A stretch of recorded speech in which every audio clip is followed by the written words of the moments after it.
حضوركم الكريم، وأتمنى لكم منتدى مثمرا ونقاشا بناء، وأتطلع إلى حوار بناء ومثمر خلال جلسات هذا المنتدى، وإلى شراكات اقتصادية جديدة تعزز مسيرة التنمية المستدامة في منطقتنا والعالم. والسلام عليكم ورحمة الله وبركاته.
Please welcome back to the stage His Excellency Sheikh Mohammed bin Abdulrahman bin Jassim Al Thani, Prime Minister and Minister of Foreign Affairs for the State of Qatar, for a conversation with Bloomberg's Jumana Bersechi.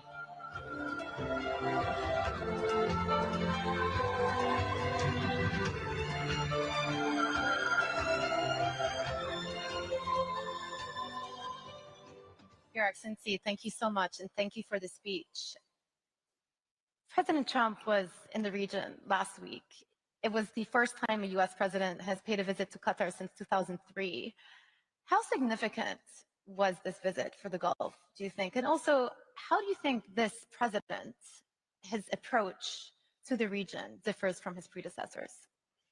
Well, I believe that the president visit first trip to the GCC region, visiting Saudi, Qatar, and UAE, has been a great demonstration for the potential of that region. And this sent a very strong message to the entire world that there is a very high potential in that region. This region is flourishing. This region has a lot to do when it comes to contribute to the future technology and the revolution of artificial intelligence and the need, of course, for power.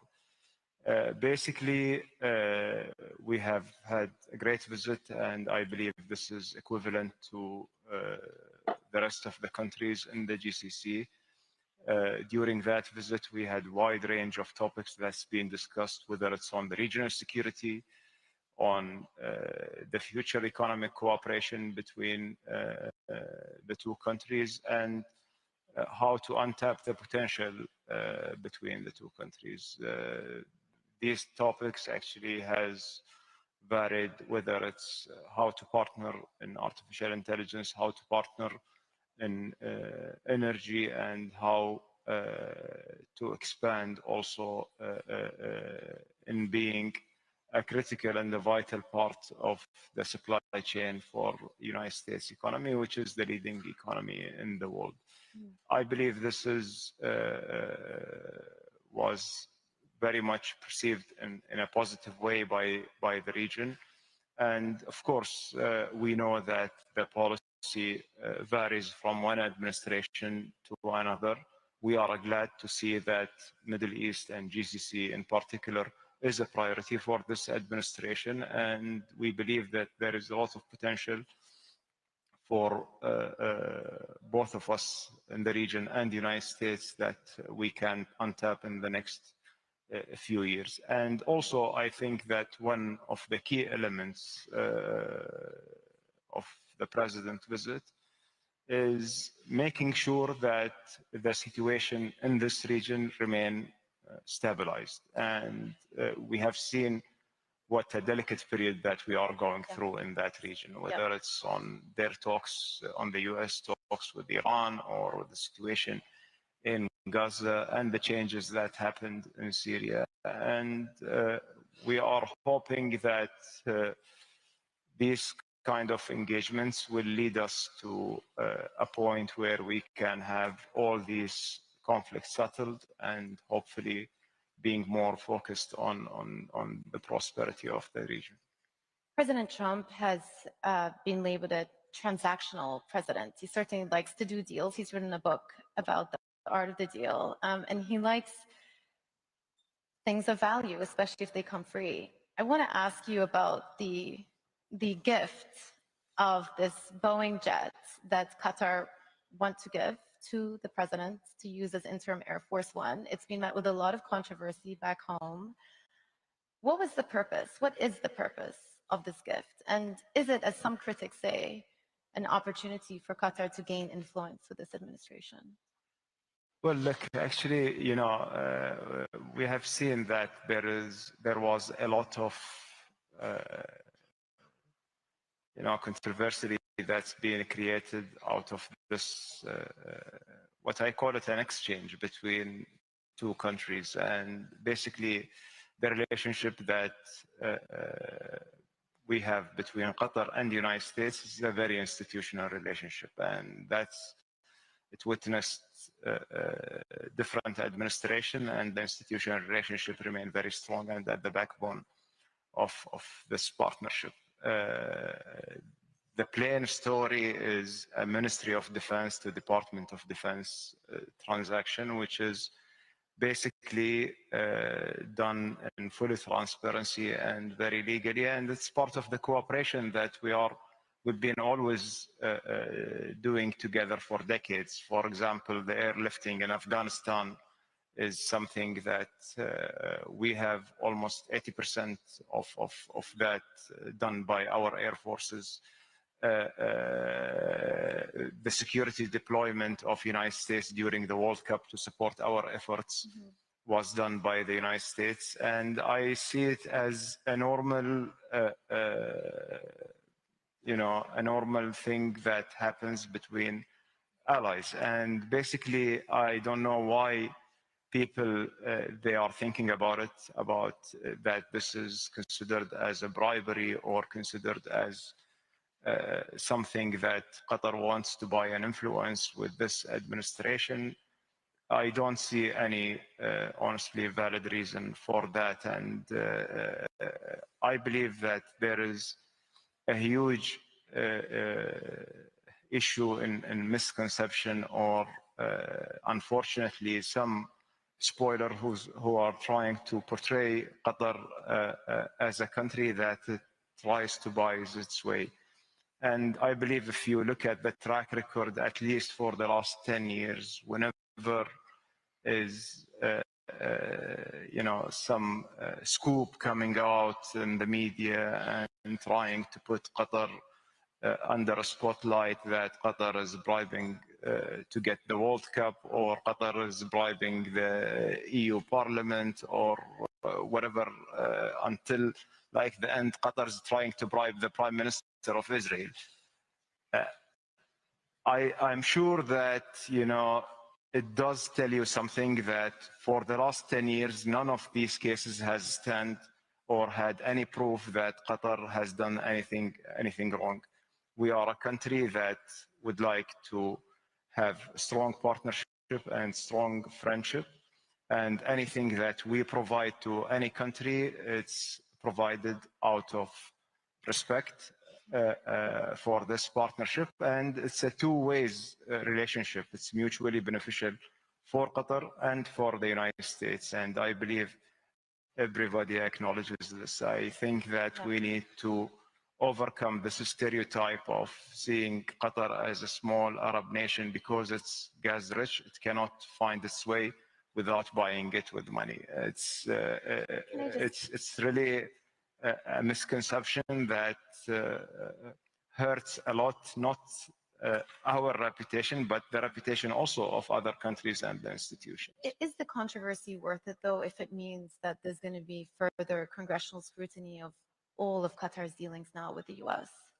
Well, there is actually nothing been done by us under the table, or like we are trying to do like a covert operation. It's a Ministry of Defense to Department of Defense. There is a proper legal review is now conducted between the two departments, and nothing has happened yet, actually. Now, and for our intention is to have a very clear exchange that the US is in need for to accelerate, a temporary Air Force One. Qatar has the ability to provide this. We stepped up, and basically a lot of nations has gifted the US many things. I'm not comparing that to the Statue of Liberty, but I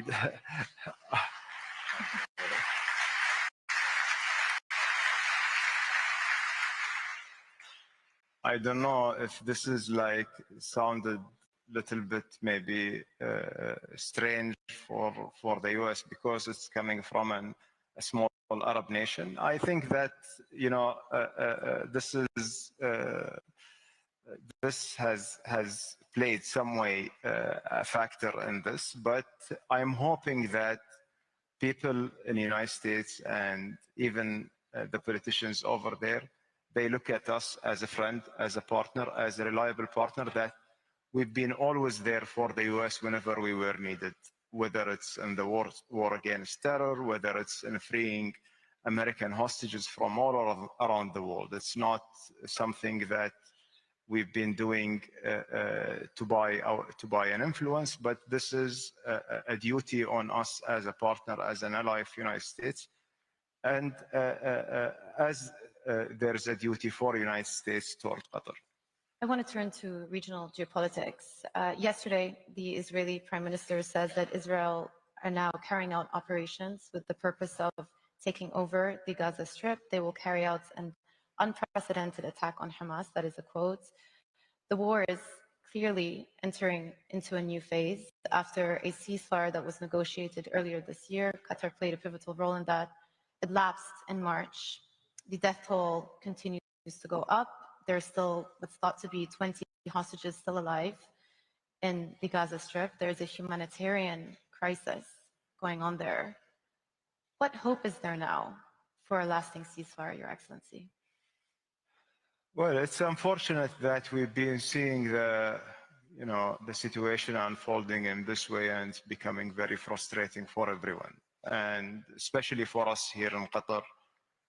We've been there from the beginning, trying to mediate and trying to get to a deal where it alleviates the suffering of the Palestinian people in Gaza and freeing the hostages and bringing them back to their family, and trying to bring a path that will create a peaceful environment and security for both people. And that's basically what we were aiming. And what I think that the last year and a half now has shown you that the only way forward is through negotiations. And unfortunately that sometimes, or many of the times, these negotiations being sabotaged by political games with a very narrow vision, and it's just being postponed. One of the examples, we had the first deal that freed more than 100 Israeli hostages in November 23.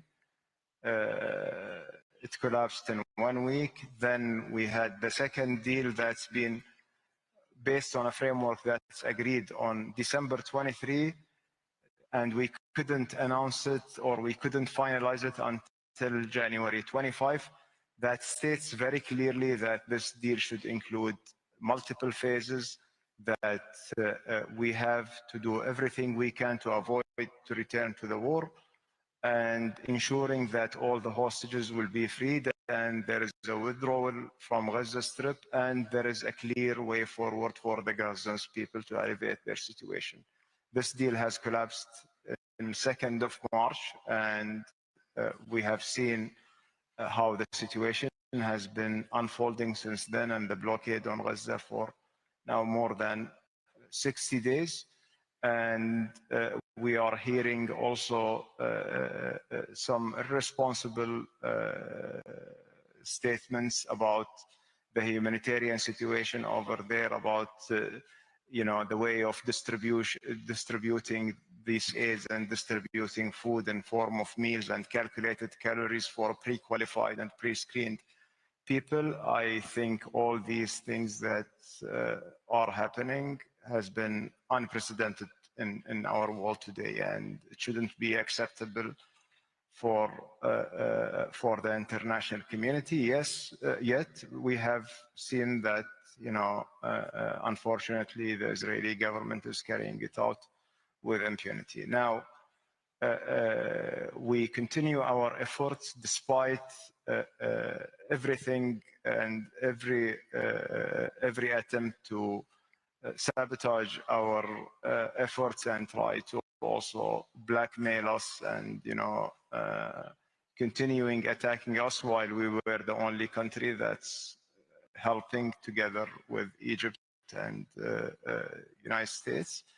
And we have just that this is just making us more determined to bring stability to the region, to end the war on Gaza, to free all the hostages and to bring them back to their family, and to provide security for both people. The rounds of negotiations that took place in Doha in the past couple of weeks unfortunately didn't lead us anywhere yet, because there is a fundamental gap between the two parties, which is one party is looking for a partial deal that might or have the possibility to lead to a comprehensive deal, and the other party is looking just for one-off deal and to end the war and to get all the hostages out. And we couldn't bridge this fundamental gap with whatever proposals we have provided, given the past experience of the first deal that it collapsed. And basically, we are stuck in a situation that, if this operation is starting, is just going to postpone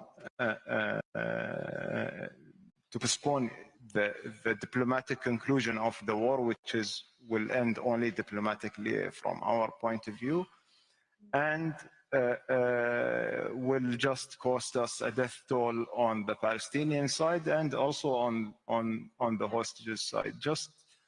I wanted to add one very important point to this. The delicacy of that situation in the region right now is critical.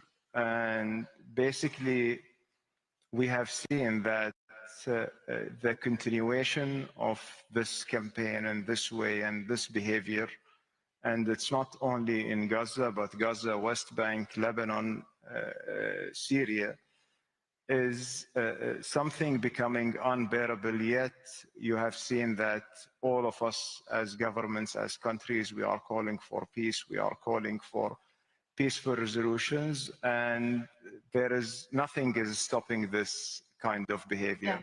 That will only add anger to the people in that region. Will add legitimacy for non-state actors, and is just going to fuel the narrative of extremism and terrorism.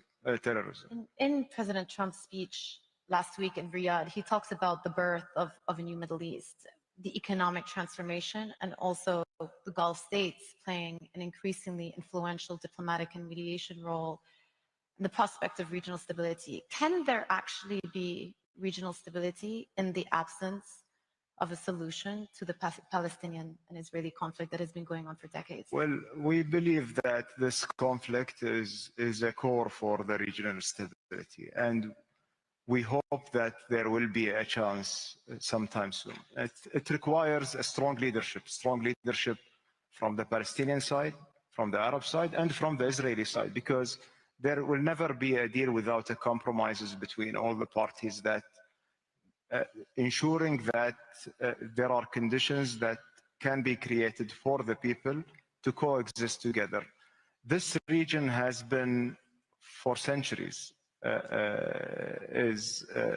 with a beautiful social fabric that has different backgrounds and different ethnicity and different religions. Unfortunately, it's been drained with these ancient wars and proxies that evolved over the last few decades. I cannot recall since I was born that there was a moment of stability in the region. When we talk about the overall, we are blessed that the GCC was protected except during Iraq war, but since we grew up on just conflicts after another.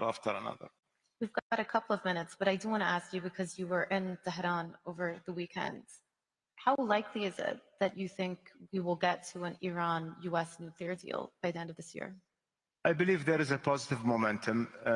We had a very good conversation with the President Trump when he was here. We see him as a president who tried to talk to everyone, which is something that we are very much encouraged. And also he's trying to avoid any conflict or any escalation. And this determination in itself, it's showing leadership and political will. On the other side, on Iran, we have seen and sensed the same positivity. Of course, Oman is leading the mediation, and we are trying to support their efforts. I have suggested that after the visit of President Trump to have a trilateral engagement with the Iranians and our Omani colleagues. And we were discussing ideas that can bridge the gaps between the two parties. We hope that those ideas will work. The last thing that we want in that region, a nuclear race or another round of escalation that's next to our countries. Final question on the Qatar economy. We've had the World Cup bump, you could call it. And of course, you have big visions of what you want to achieve in the next few years. What is the plan the next 5 years by 2030? Well, it's a very ambitious plan. I have a friend who once told me that the World Cup was like an IPO for Qatar, and I believe this was thanks to God that this was a very successful IPO, and it's been oversubscribed, and we have seen the growth in many sectors after that. Basically, Qatar is trying to work on a transformation plan where we transform our economy into more being diversified, with a diversified base internally. And we've been talking about this for the last 25 years, and we've been working toward that objective.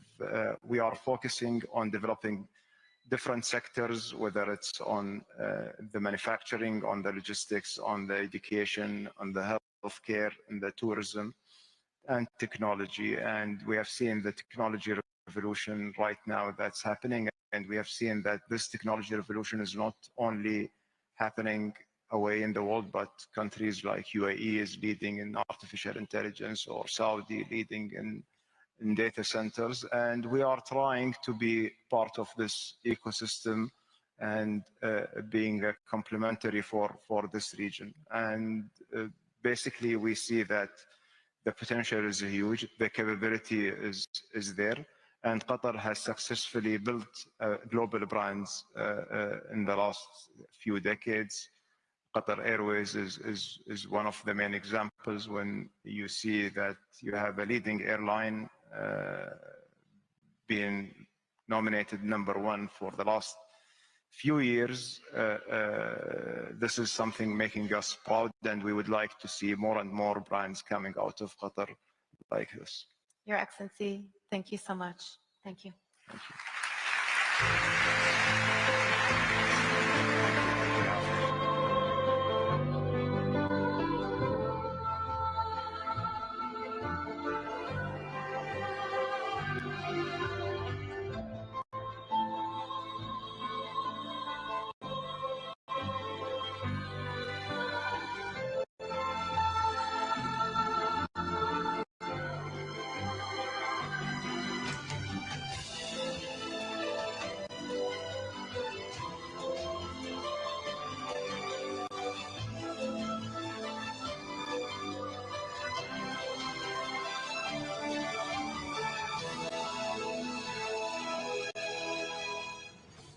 welcome to the stage His Excellency Saad Sharida Al-Kabi, Minister of State for Energy Affairs for the State of Qatar and President and CEO of Qatar Energy, and Ryan M. Lance, Chairman and CEO of ConocoPhillips, for a conversation with Bloomberg's Francine Lacroix.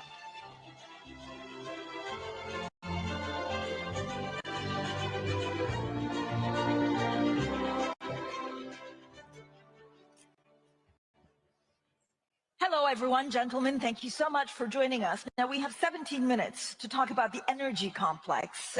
Minister, let's start with you. Thank you so much for, to you and your beautiful country for hosting us. Now, with the visit of President Trump last week, there was a lot going on, of course, in Qatar. We saw huge commitments from the countries he visited, including this one. Were you under pressure to make a deal in the energy sector for President Trump? First, it's great to be here at Bloomberg's with all of you, with Ryan and yourself again.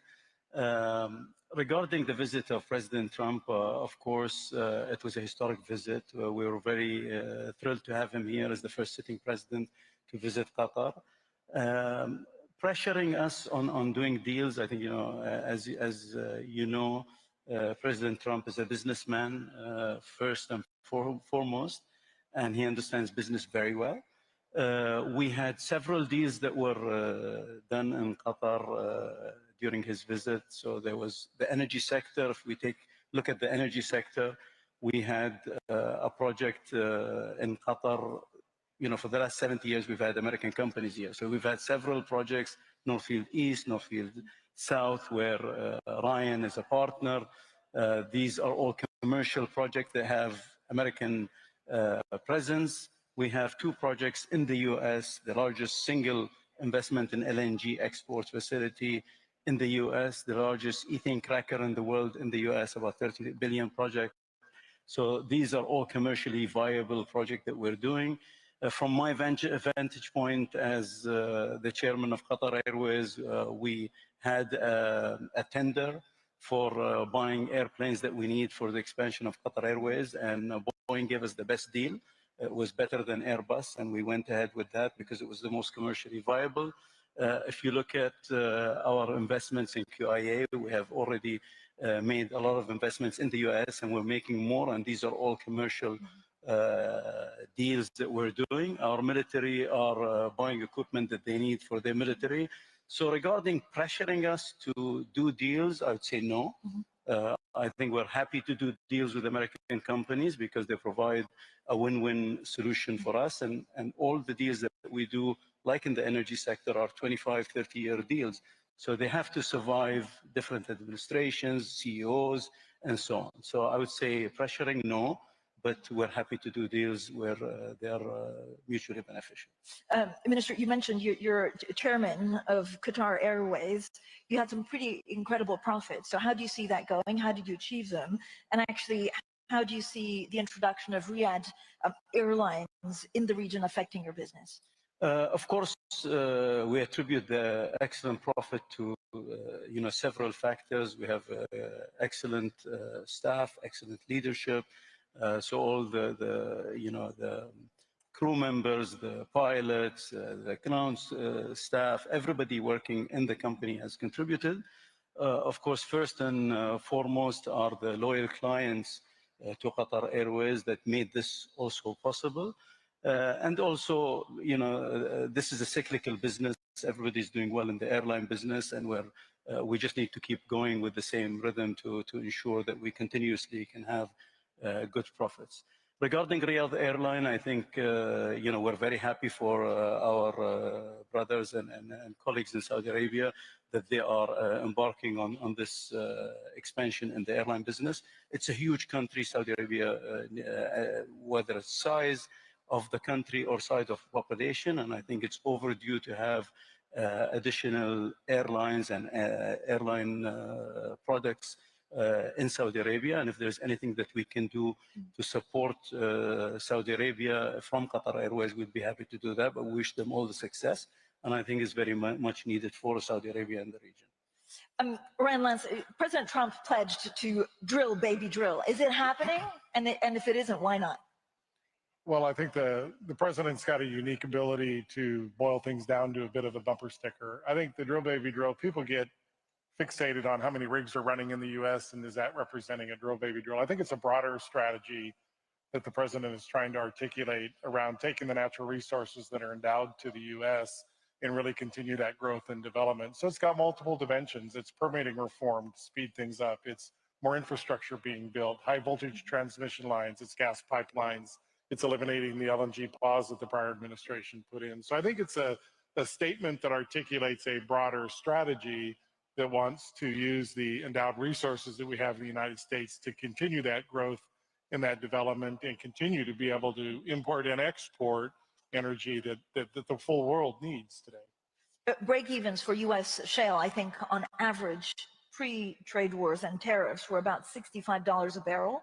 What's the new break-even level now that the cost of pipes have gone up, but also drilling has gone up because of tariffs? Yeah, I don't think the break-even probably hasn't moved a lot. I think long-term, if you're going to see oil prices in a comfortable range, maybe in the 70s or 65 to 75, we'll still see continued modest growth out of the U.S. Now, what happens at sub 60 is we start to plateau in the U.S. and even in the 50s probably start to decline the production a little bit. So there is kind of a equilibrium place even in the U.S. that allows the shale to continue its maturity and its growth, but we see plateauing production probably the end of this decade coming out of the U.S. unless there's going to be another technological breakthrough in our business. And don't bet against our industry because we're, as His Excellency knows, we're pretty good at trying to figure out how to get more out of the subsurface endowment that we have in our country.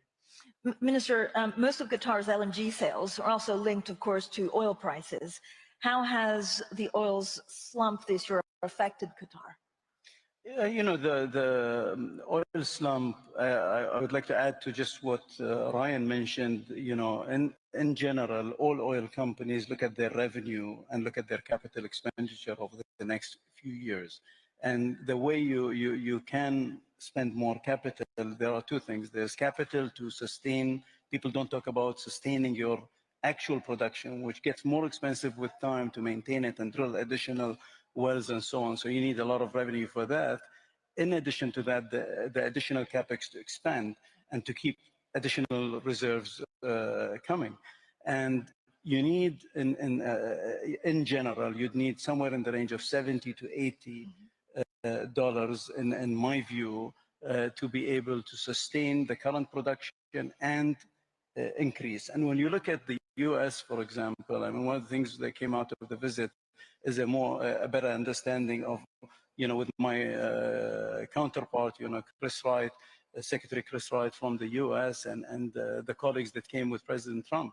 They have an ambition of growing their power to for an additional 100 gigawatts of power. And that's for AI, that's for additional industry that they want to bring back into the US. All that needs power. And if you don't have additional investment, to sustain that power, from gas and other sources, they've opened up coal and others, is going to damage that ambition, if you will. So I think if oil prices decline below 60, there definitely is going to be a decline in investment, and all the requirements for power are not going to be fulfilled worldwide, not only in the US. And Mr., are you committed to the oil price link, no matter what? Yeah, I mean, the oil price link, I mean, some of our products are we produce oil, we produce condensate that's associated with gas, and some of our gas is linked to crude. But of course, if crude comes down, it affects the entire, whether it's petrochemicals, whether it's oil, whether it's gas, fertilizer, it affects the whole thing. Ryan, I mean, to the minister's point, do you think Donald Trump's push for more energy production in the US, but also faster permitting of LNG products will affect the market? Well, we certainly hope so. If you think about the market in the LNG side, it's probably growing 1 to 2% compound annual growth. So it's a market that's growing from about 400 or so million tons today to something probably north of 700 million tons over the course of the next decade and beyond. So it's going to take a lot of growth. It's going to take growth in Qatar. It's going to take growth in the United States. The two biggest suppliers in the world to satisfy the enormous amount of energy growth that's coming. It's going to be power, as His Excellency has talked about, around the whole world, not only in the United States, but around the world as well. So that's coming. And fortunately, we're endowed with a very large gas resource, as is Qatar, with the large North Field. And we're proud to be a partner here, and proud to be putting our investment in the U.S. for more liquefaction capacity and exporting that product to around the world as well. Minister, where does potentially higher U.S. exports leave major LNG producers like Qatar? Again? Where, if the U.S. exports more LNG, where does it leave Qatar? No, I think, we are the biggest supply that's going to come from the U.S. next year. We're going to start our LNG export by the end of this year and really start the full production sometime in the next year. But the first LNG that will come from our Golden Pass LNG, which is the largest single export project in one go that's built in the U.S., is going to have 18 million tons of production. We own 70% of that. So we will be exporters from the U.S. I think the U.S.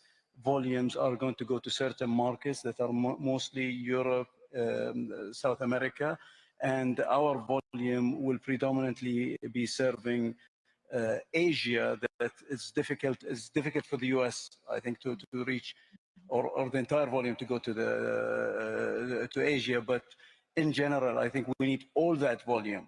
It's us, it's the U.S., I think some Australian volume and others to care. You're going to have 1.5 to 2 billion people on this earth in the next 20 to 30 years. And you have 1 billion people around the world that don't have basic electricity. So the need for electricity and power is huge. So we're not worried at all about, having a supply glut or anything like that.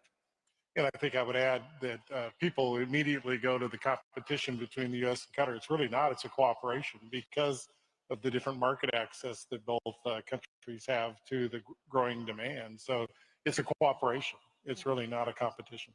But how do you see this? I mean, when you look, Ryan, at the impact of shale's new model of financial discipline or investor return, how is this different this time to previous downturns in 2015 and 2020? Well, I think the balance sheets of the companies in the business is so much better. We've gone through consolidation and mergers and acquisitions, and the net result of that is the balance sheets of all our companies are in much better shape to withstand some of these downturns. Our company in particular, we've got a pretty deep inventory of low-cost supply resources, and that's what we're trying to drive. So you can be profitable through the ups and the downs in this business. They're invariably going to be there. If you don't have a plan to deal with the volatility, you'll be dead in this business. So, you got to have that, and it starts with a very strong balance sheet and being able to invest through the cycles with a very long-term global view of supply-demand, which we have, and it's very constructive. And Minister, I know you've also been in talk with buyers such as China and India for a fresh round of LNG supply deals. Is there a sticky point? When can we have more news on that? No, I think we're, after this talk here, I'm flying to China. We have the World Gas Conference in China that I'm speaking in tomorrow morning, and I'm meeting all the buyers in China. We have a great relationship with China. We are the largest supplier to China, and they are the biggest buyer by far, by more than double, anybody else that's buying from Qatar. So we have a very good relationship. They are discussing with us additional volume. India is discussing with us additional volume, but we have multiple countries that are discussing with us additional volume. And these negotiations take time, and some go a little bit further. I think what you're alluding to is some articles that came out regarding sticking points and so on. You always have sticking points with all negotiations, whether it's with India, China, or anybody else. Everybody wants a better deal from both sides. Everybody always wants a better deal, right? Let's face it. Ryan, when do you think U.S. shale production will peak? Tell me the price. So if the price is in the 50s, we probably have a sustained price. So I'm talking about not just what's happening today, but if it sustains itself over a long period of time, U.S. shale is probably, it's peaked and will start declining in the 50s. It probably plateaus for quite a while in the 60s. And actually, if you get back to sort of that comfortable range that His Excellency talked about, there's continued growth in the U.S. shale. So We believe it could go in the 70s, it could go over 14 million barrels a day from its current level of low 13.3, 13.4. So it really depends on what that sustained price is going to look like. If we have a longer term price like we're seeing today, it's going to flatten out. Minister, Qatar was also amongst the first GCC states to invest in gas exploration and production around the world. So what new investments do you see on the horizon from Qatar? Yeah, we are one of the largest, if not the largest company around the world in owning exploration blocks. Exploration has a 10% success rate. So if you drill 10 wells, one is successful. So we have been successful in some regions, but this is a continuous drive to explore more, and we're really participating in new exploration blocks around the world. We have had some successes, and I'm very optimistic about the future, but it takes time. How much LNG is Qatar Energy trading currently? Is this something that LNG or yeah, trading? Trading. There's a lot of excitement actually in the market about trading. Trading was something we started just a few years back. What we saw is there was money left on the table, if you will. Traders from around the world were buying Qatari. We have some spot cargoes sometimes, and they would buy our cargo and make money off it. And we have the capability and can actually establish a trading organization. So we did. We established a trading organization. Currently, we are trading around 10 million tons of LNG, physical trading of 10 million tons of LNG. The mandate is more than 50% needs to be non-Qatari volume, which is the case today. The ambition is by 2030 to reach somewhere in the range of 30 to 40 million tons of non-Qatari LNG traded by our trading group. But will you also reserve a portion of the output from North Field East for spot trading? And how big? I think, we're going to be producing 160 million tons of LNG as projects that we are participating in. If you include the US, we're at 77 million tons today. We have 70 ships today. We're adding 128. So all that will be really under the control of our trading organization, where they can trade spot trade some of that volume. Not all of the volume will be locked up in long-term deals, but we'll have plenty to deal with. Okay. Ryan Lanson, in the minute that we have left, how do you see demand over the energy industry actually developing over the next year or two? Well, I think we're pretty constructive in the demand. It's probably dropped off a little bit with all of the economic uncertainty in the world today. So demand grows probably 700,000 to 800,000 barrels a day this year, but long term, I think you can expect around 1 million barrels a day of growth, and we really don't see the end of that coming into this decade, into the next decade. So that's why we're constructive long term. There's a little bit of spare capacity on the supply side, which has caused the price to be down a little bit with some economic uncertainty. But the long term growth projections are pretty healthy for this business. Gentlemen, thank you so much for a good conversation on global energy supplies and security. Thank you. Thank you very much.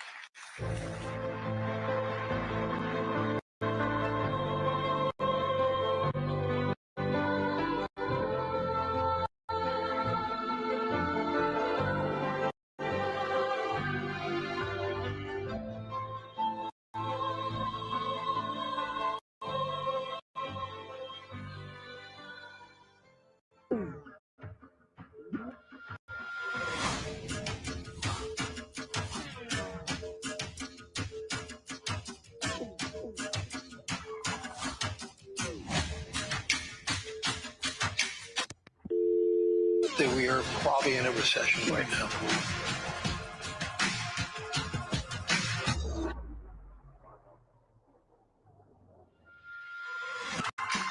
There's no question the uncertainty slows down growth. And we're going to make deals, but they're going to be fair deals. They're not going to be rip-off deals. In the fourth quarter, you will feel the power of Donald Trump's economy. The danger of recession looms bigger. Please welcome to the stage His Excellency Ali bin Ahmed Al Kuwari, Minister of Finance for the State of Qatar. His Excellency Faisal Al Ibrahim, Minister of Economy and Planning for the Kingdom of Saudi Arabia. And His Excellency Mehmet Shimshek, Minister of Treasury and Finance for the Republic of Turkey. For a conversation with Bloomberg's Stephanie Flanders.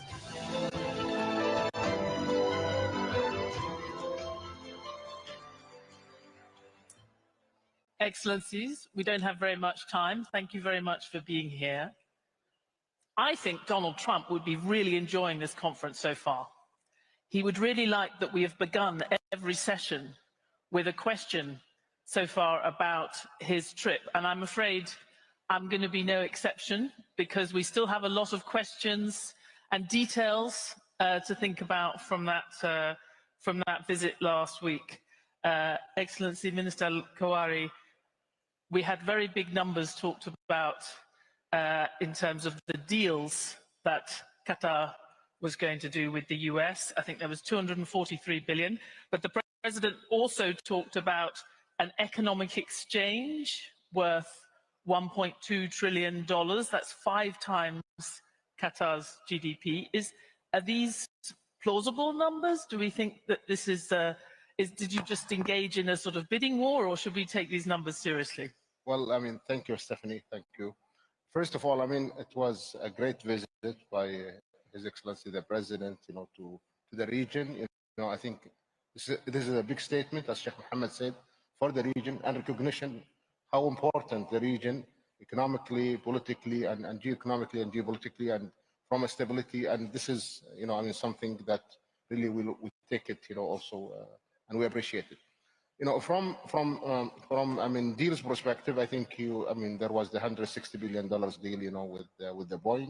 This is with Qatar Airways, and this is a normal, I mean, renewal of airplanes. This is part of the airline business. If you go with any airlines, this is normal, progressions, and the airlines, they do it over a long period of times, and also they have their own capital, their own access to finance. And they do like many deals, like buying and selling and lease buyback. I mean, so it's a very normal deals, and this is not something that we see it. And Boeing is an excellent aircraft. With the GE engine. So it's in line with the Qatar Airways strategies, in line with the and the other deals is in line with the our participation. The $1.2 trillion you talked about is. We are talking about economic partnership. And when we talk about economic partnership, it has a win-win situation. It's the US companies doing business in Qatar. Qatar is doing business with the US, trade, and over some period of time. So it's not something abnormal. I mean, QIA continue to invest in the US. The US is an excellent market, is giving good return for QIAs in line with their investment strategies. Looking to the trade, again, U.S. enjoying a huge surplus, with Qatar for many years. Is one of, I mean, U.S. is the biggest import partner for Qatar. So these things are really normal course of businesses, course of actions, and the U.S. being the U.S., it's the biggest, economic partner for Qatar. So I don't see this is like a big number, but this is a very normal course of actions, course of businesses, and course of commercial activities. It's a purely commercial, purely needs. Our defense, partnership with the U.S. is huge, and again, this is something that we benefit, as part. This is part of our, beefing up our military here in Qatar. So it's really something very normal, and we really value the partnership with the U.S. and I mean, it's very significant. And just to quickly follow up, I know that the QIA is going to have more and more firepower as you ramp up the LNG exports. What are the key priorities for your international investments? Yeah, I mean, QIA, they have their own investment strategies based on region, based on sectors. Of course, I mean, the priority sectors, today is technology, AI, pharmaceutical, infrastructure, real estate. And they review these strategies every year, and they change it accordingly.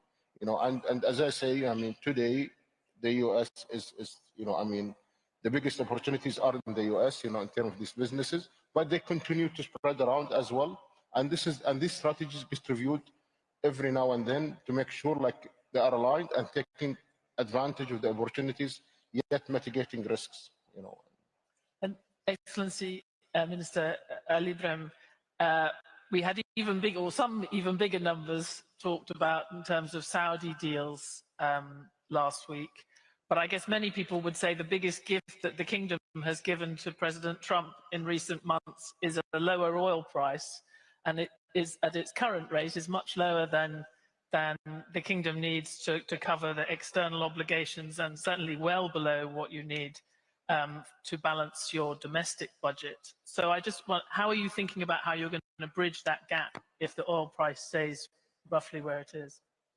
So thank you, Stephanie. It's important to keep in mind that what we're undertaking in Vision 2030 and beyond Vision 2030 is a long-term, big picture plan that is all about restructuring the Saudi economy. And I think other Gulf countries are going through something similar. We're doing that because we're investing in resilience, institutional resilience. This means that we will deploy the capital in the way that helps us get these returns, but help us also get the momentum to restructure. If you look at oil specifically, of course, our budgets are no longer driven by oil. Today, they're driven by our priorities. On the energy markets and oil, we've always been solving for long-term market stability. That guarantees that investments will continue to flow to provide the right kind of supply that the global economy needs. And of course, as part of that is OPEC plus discipline. So if you ask us 6 months ago, 1 year ago, etc., we'll always tell you that we're always ready for scenarios, multiple scenarios, and we have the buffers. We have the long-term fiscal planning and medium-term frameworks that help us adjust depending on what scenario actually plays out. But we're always thinking about not the next 12 months, but a longer-term horizon. And that's what most of the GC countries are doing as well. The GC countries and the economies are bright spots or jewels in the global economy today because of the ability to plan long-term, because of the ability to deliver long-term, and because of this institutional capability that's growing, coupled with leadership's vision, people's determination. But that institutional capability is helping us ensure that we continuously evolve and become agile. And it is true that in the past, you have been agile, you've responded to periods of lower oil prices by cutting the domestic projects. I guess now we look at the pipeline of projects you have, things like the World Cup. They are commitments that are hard to reduce. So do you still have that flexibility when you have this enormous pipeline of committed spending and big projects? So this transformation is anchored in discipline, but also bold action. We've prioritized our spend for many reasons. Predominantly, how do we accelerate our diversification? How do we continue to empower human capital and to continue to build institutional capabilities? Of course, a subset of that has to do with public commitments, global commitments, such as that of the World Cup and Expo 2030, and so on and so forth. And that's all in our priority list. And Minister, Excellency, Minister Simsek, we were talking earlier, the biggest thing that happened last week during Donald Trump's trip to the region, at least where Turkey is concerned, was the lifting of sanctions on Syria, and indeed your president was on the phone call. We've also seen the PKK give up on 40 years of war against the Turkish state. What's the peace dividend or the economic dividend that comes from that for Turkey? Well, peace dividend will be great.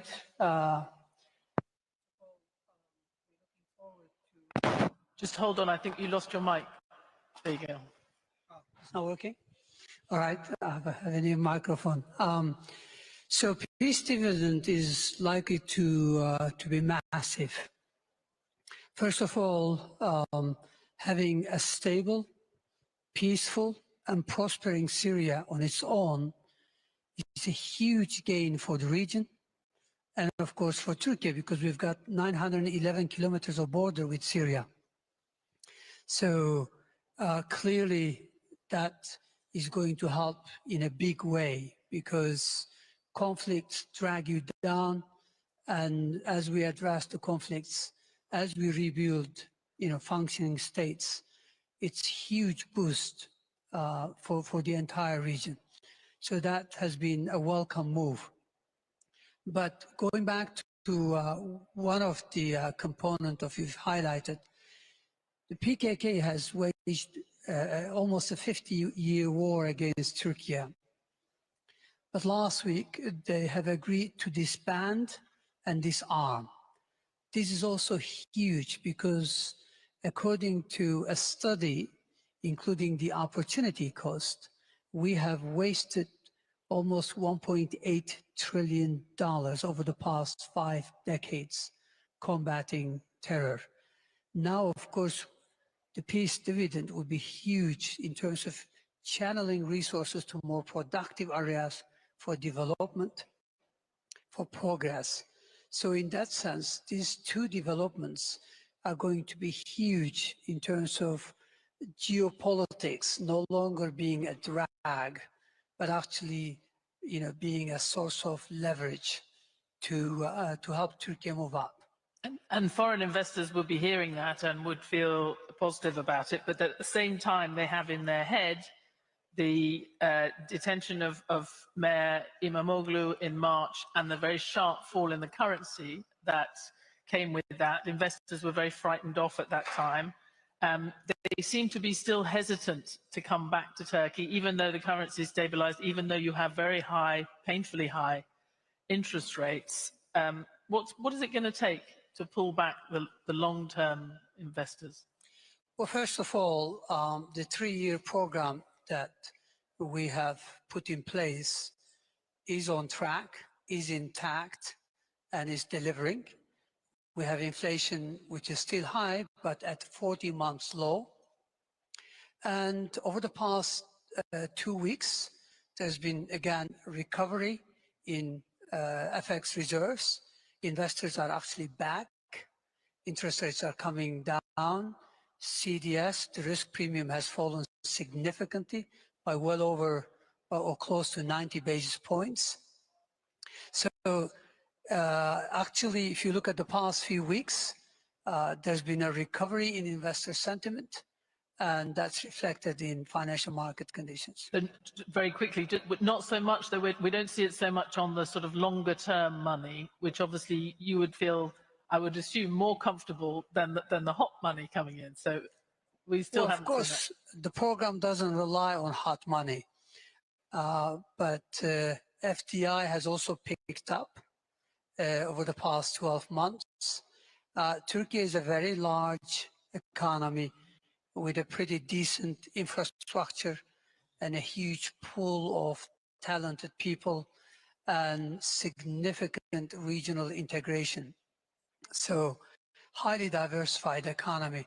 So I think when the dust settles, they will be looking at countries that are resilient to global trade fragmentation. They'll be looking at countries that would benefit from stability and prosperity in the region. I think Turkey remains the top candidate in terms of FDI inflows. And, with disinflation, predictability is improving. Mr. Al-Kawari, we mentioned Syria. How are you continuing to support Syria? And are you thinking about investment in real estate or other areas where you can support reconstruction? I mean, regarding Syria, I just add to the word of Excellency Mohammed, on Syria. Syria is very important. The stability of Syria for the region is extremely important, and the prosperity of the Syria is very, very important. And now we have a great opportunity with the presidency and the government in place now to really, to see stable Syria, growing Syria economically. In terms of our role for Syria, I think Syria now, they are building a country from scratch, and they will need all the help they need to, establish the country. They need energy, they need water, they need an economy, they need, infrastructure. So, us and our partners, for example, Qatar and Saudi Arabia, that we announced that we paid their areas with the World Bank. This will unlock around 180 million of support from the World Bank. Also, I mean, we're supporting them, again with our partners in Saudi and others, I mean, to, for example, to develop their electricity, to develop their energies. So I think Syria at this stage really needs help to establish themselves, as a country. Going forward, I think with the plans, they have in place, I think it's going to be a great economic opportunity there for investments and for really supporting the Syrian people. Syrian people are very talented. We see them, in Germany, we see them in many other places where they have, contributed significantly to the economies of these countries. So I think Syria's, growth, and development is very important for us. So this is something we're committed to do, support them. Just thinking about other regional investments, Kuwait is discussing converting its deposits in Egypt to investments. We saw the UAE do that last year. Is that something that Qatar is considering? I mean, President Sisi was in Qatar over 2 weeks ago, and we announced, again, an investment package, with Egypt. So we continue to see Egypt as a great opportunity for investments. In terms of whether to convert the deposits or, to do further investment, this is not something we have discussed, but we continue. You're not discussing it. No, I mean, it's an option, but it's not something we're gonna. It's one of the options. But in reality, what we see is Egypt is has great opportunities in the real estate, in the tourism sectors, in the manufacturing, and I think from an investment point of view, if we are to do an investment, it has to be in a purely commercial basis with a good return. So this is what look. But again, the relationship with Egypt, it's very significant, and we view Egypt as a great, a great potential for growth, in the future. Mr. Ali Ibrahim, the big shift for the kingdom last year was that you became a capital importer, not an exporter, which reflects some of the investments that you were talking about in your other answer. But it does mean you need to attract stable funding. And last year we saw another fall in foreign direct investment. So why is it, do you think, that the FDI is falling, and how are you going to get back on track for that? So Stephanie, maybe I'll just take a step back and talk about the GCC a little bit overall, and I think tie that to your earlier question. The GCC countries' non-oil economies have grown 3.7% in 2024. That's almost double global growth. And if you look at each country's transformation, there's an acknowledgement that we've been for a while operating below our potential, which means that's operating at a loss. And that loss, maybe in earlier generations can accept that loss in the short term, but compounded is not good for future generations. And that's why I think Kingdom of Saudi Arabia, Saudi Vision 2030, and other countries in the region have taken it upon themselves to restructure long term. And because of that, the number of opportunities will only keep growing. We're not just moving from consumption to complexity and production and innovation and exports. We're also attracting capital that will help us do that because of the opportunity, and attracting talent at the same time. If you look at what's happening globally, let's say what's happening with US trade policy and its impact, we believe that this is ultimately going to lead to two things. One, we've always talked about what the new form of globalization will look like. Today, that answer has been brought forward. Now we can actually start shaping what the world will look like in terms of trade. Number two, the global economy is only as strong as its weakest link. And we've seen multilateral platforms where His Excellency also participates with other countries in the region, that there's been growing, I'd say, drag on the global economy coming from weak links.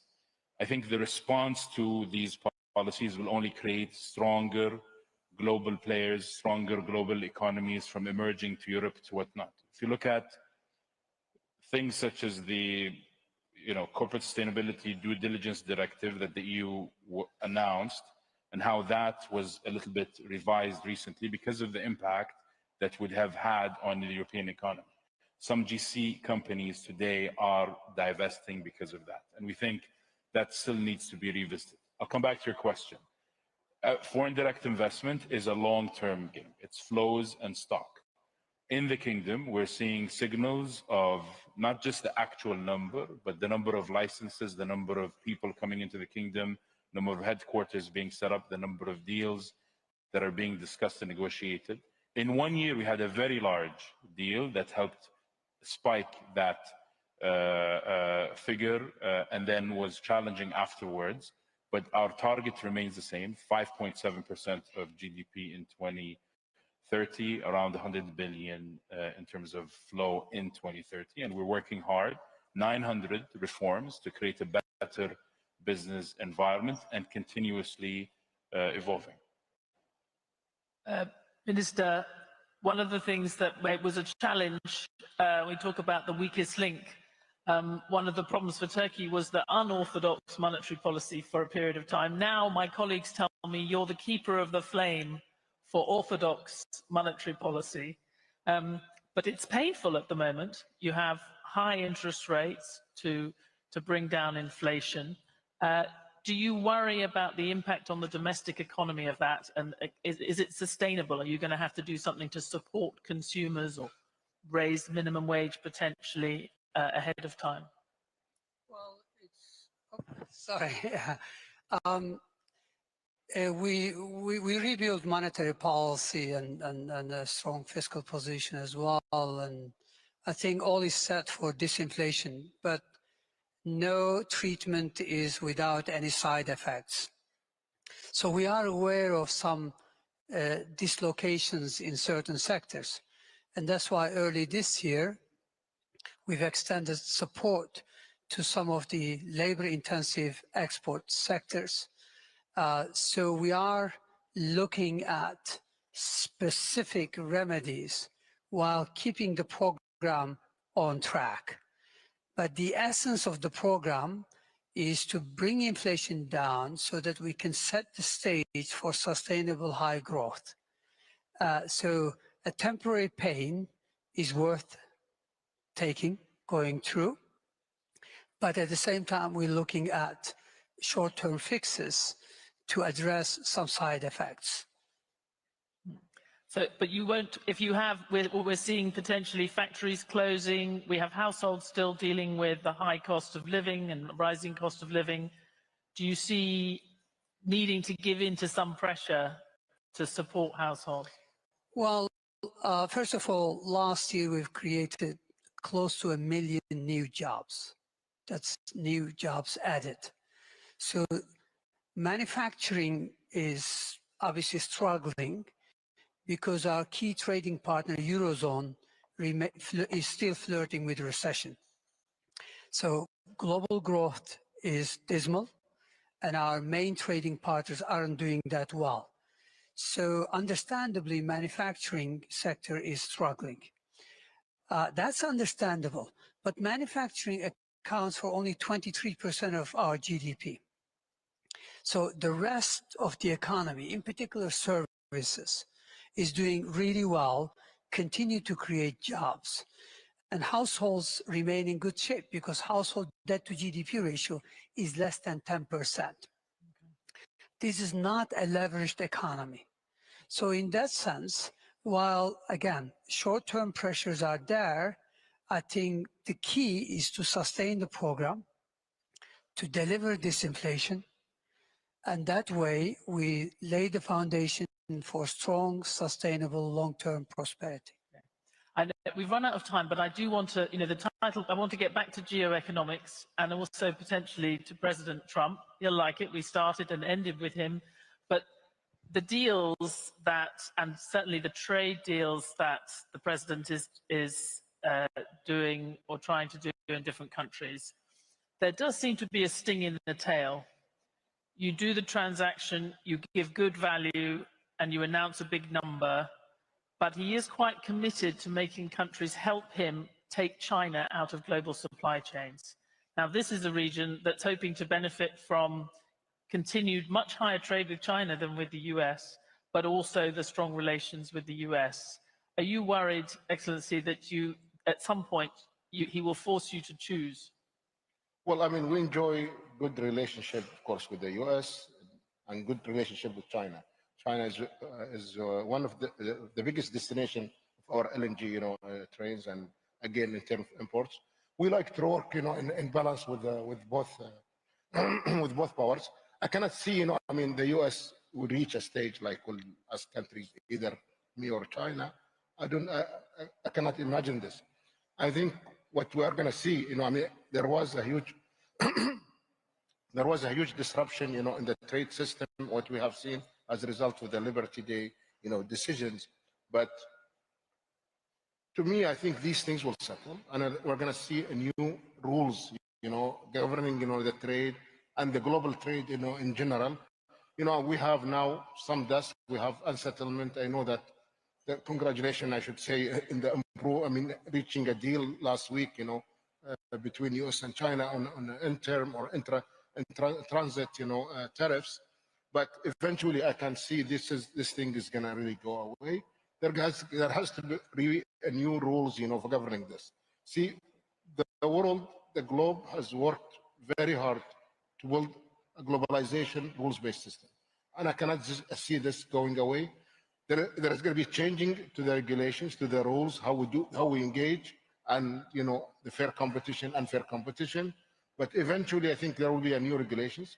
I don't see a problem, I think dealing with the both, both places. I think China is an important country, U.S. is an important country, and we'll never get asked, to choose between countries. Okay, very quickly. If I may add, I think this administration has demonstrated it's leaning in on dialogue. We've seen that with the US-UK deal, with the early indications of US-China potential deal. This region, Saudi Arabia, Qatar, and the rest of the GCC are always focused on prioritizing dialogue. We heard from His Excellency the Prime Minister today about dialogue. We saw President Trump in Riyadh last week, the result of dialogue, what it led to, including lifting the sanctions on Syria. I think, and realizing that it's part of our interest as economies in this region to connect strongly to international markets, for us to be more resilient and to be more meaningful partners of both the US and China. I think it's in the interest of both that we remain strong partners of both, being part of the dialogue and being part of this new form of globalization that His Excellency mentioned. I think since we're running out of time, I'm going to let you have the final word, if you'll forgive me, Minister, and thank you all for the good discussion. Thank you.